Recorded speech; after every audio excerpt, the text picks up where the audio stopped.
Number का जो question कह रहा है ये आपका जो है दोस्तों कोशिका किसे कहते हैं, ये क्वेश्चन है। तो इसका राइट आंसर हो जाएगा, यानी कोशिका जो होता है दोस्तों शरीर की सबसे बड़ी इकाई ये नहीं है, हाँ जीव की सबसे छोटी इकाई है। बाकी ये बी ऑप्शंस का राइट हो जाएगा दोस्तों। तो अगला पे चलते हैं दोस्तों। अगला ऑप्शन है दोस्तों दूसरा नंबर का, कोशिका की खोज किसने की है, तो इसका राइट आंसर हो जाएगा रॉबर्ट हुक। और एक बात रखिएगा, ये मृत कोशिका का खोज किया था और ये किया था 1665 ईस्वी में। ओके दोस्तों, अब अगला क्वेश्चन पे चलते हैं दोस्तों। तीसरा नंबर का क्वेश्चन खुल चुका है। तीसरा नंबर क्वेश्चन कहता है कोशिका का अध्ययन क्या कहलाता है। देखिए कोशिका के बारे में जानना क्या कहलाता है, पढ़ना यानी गहराई से गहन अध्ययन करना क्या कहलाता है। तो इसका राइट आंसर हो जाएगा पूरी कोशिका विज्ञान, यानी इसको अंग्रेजी में बोलते हैं साइटोलॉजी। अंग्रेजी में बोलते हैं साइटोलॉजी, ठीक है। कोशिका का अध्ययन को हम साइटोलॉजी कहते हैं दोस्तों। अगला क्वेश्चन पे चलते हैं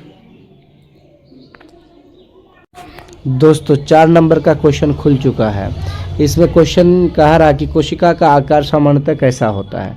तो इसका राइट आंसर हो जाएगा कोशिका का आकार जो होता नहीं है ऑप्शन के अकॉर्डिंग सबसे छोटा, नहीं बहुत छोटा हो जाएगा। कोशिका का आकार सामान्यतः बहुत छोटा हो जाता है, ठीक है। ओके, इसका राइट आंसर बी हो जाएगा। अगला क्वेश्चन पे चलते हैं दोस्तों।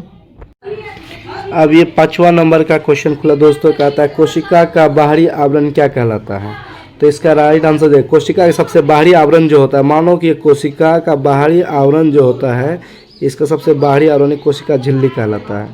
कोशिका झिल्ली लिपिड और प्रोटीन का बना होता है, ये भी बात याद रखिएगा। चलिए अगला क्वेश्चन पे चलते हैं दोस्तों। 6ठा नंबर का क्वेश्चन खुल चुका है।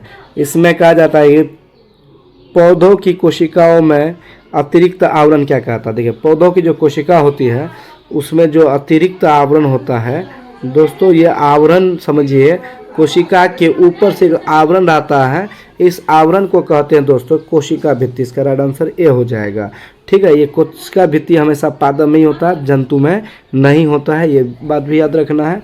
और कोशिका भित्ति जो होता है पौधों को सुरक्षा प्रदान करता है। तो अगला क्वेश्चन पे चलते हैं दोस्तों। ये 7वां नंबर क्वेश्चन खुल चुका है। कहता है कि कोशिका का नियंत्रण केंद्र क्या है। देखिए कोशिका का जो केंद्र होता है कंट्रोल करने वाला, वो हमेशा याद रखिएगा ये इसमें आता है केंद्रक, लेकिन केंद्रक नहीं है तो हम लोग नाभिक के साथ जाएंगे, क्योंकि नाभिक में ही केंद्रक होता है ना, तो नाभिक को ही केंद्रक कहते, याद रखिएगा नाभिक वाला भाग है। तो इसका राइट आंसर ये हो जाएगा। और याद रखिएगा कोशिका का ब्रेन भी हम केंद्रक को ही कहते हैं, याद रखिएगा। तो अगला क्वेश्चन पे चलते हैं दोस्तों 8वां नंबर का क्वेश्चन खुला है, कोशिका द्रव्य कहाँ पाया जाता है। ध्यान दीजिए, कोशिका द्रव्य कहाँ पाया जाता है। ऑप्शन ए में है कोशिका के बाहर, कोशिका के अंदर, नाभिक के बाहर, इनमें से कहीं नहीं। आपको पता है कोशिका द्रव्य हमेशा, द्रव्य मतलब पानी, तो कोशिका द्रव्य कोशिका के अंदर में ही पाया जाता है। इससे क्या होता है, देख कोशिका द्रव्य को अंग्रेजी में साइटोप्लाज्म कहते हैं और यहीं पे पूरे सजीव का गुण, सारे गुण मौजूद होता है। इसका राइट आंसर हो जाएगा कोशिका के अंदर। तो अगला क्वेश्चन पे चलते हैं दोस्तों। अगला क्वेश्चन है पौधों की कोशिका में हरा रंग किसके कारण होता है। तो देखिए पौधों की कोशिका में हरा रंग पूछा है, तो आपको पता है कि आपको पढ़ाया होगा सर लोग, कोई भी सर, कि पत्ता जो हरा होता है क्लोरोफिल के कारण होता है। लेकिन ये भी पढ़ाया होगा कि क्लोरोफिल कहाँ पाया जाता है, क्लोरोप्लास्ट में पाया जाता है। इसका मतलब है कि क्लोरोफिल कोई भी ऑप्शन में नहीं है, तो उसके अकॉर्डिंग जो आंसर हो जाएगा बी, यानी क्लोरोप्लास्ट। और क्लोरोप्लास्ट में ही क्लोरोफिल पाया जाता है, ये भी याद रखिएगा। और क्लोरोप्लास्ट को जो प्रकाश संश्लेषी अंगक कहा जाता है। ओके दोस्तों, अगला क्वेश्चन पे चलते हैं दोस्तों। अगला क्वेश्चन 10वां नंबर खुल चुका है। कहा जाता है कोशिका में ऊर्जा बनाने वाला अंग कौन है। देखिए ऊर्जा जो बनाता है हमारा कोशिका, ये बनाता है माइटोकॉन्ड्रिया। ऑप्शन बी हो जाएगा।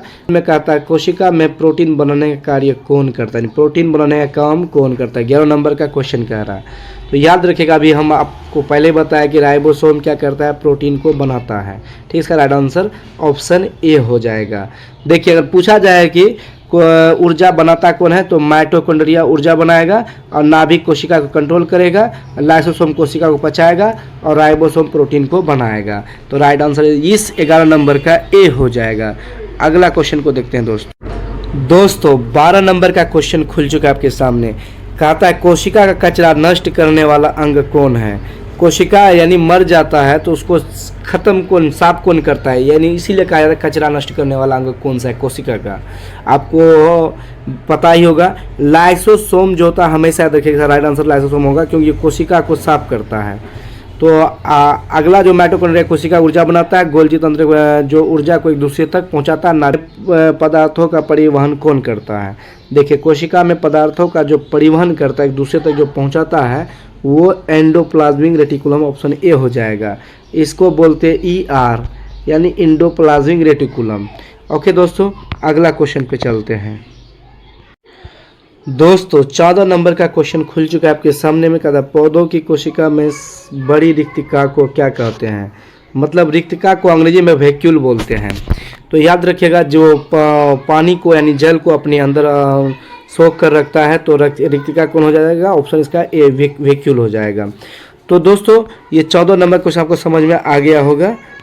देखिए एक बात याद रखिएगा, जंतुओं में कोई ये वैक्यूल होता है, छोटका होता है। वैक्यूल को अंग्रेजी में, हिंदी में रसधानी बोलते हैं।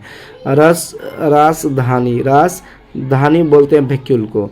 ठीक है, पादप में बड़ा होता है, जंतु में छोटा होता है। तो अगला क्वेश्चन पे चलते हैं दोस्तों ये वीडियो का आखिरी सवाल 15वां नंबर आपके सामने खुल चुका है। तो क्वेश्चन कहता है जीवित शरीर किससे बने होते हैं। तो दोस्तों अगर वीडियो अच्छा लगे तो लाइक शेयर कीजिए, अपने दोस्तों तक, दूसरे दोस्तों को भी जोड़िए और उनको कहिए कि यहाँ पे डेली आपको ऐसे ही ऑब्जेक्टिव कराया जाएगा। तो दोस्तों चैनल को सब्सक्राइब कीजिए और आज से ही आपको इस तरह का वीडियो मिलता रहेगा। दोस्तों जीवित शरीर किससे बने होते हैं, हमेशा इसका राइट आंसर हो जाएगा बी, क्योंकि जीवित शरीर जो होता है हमेशा कोशिका का बना होता है।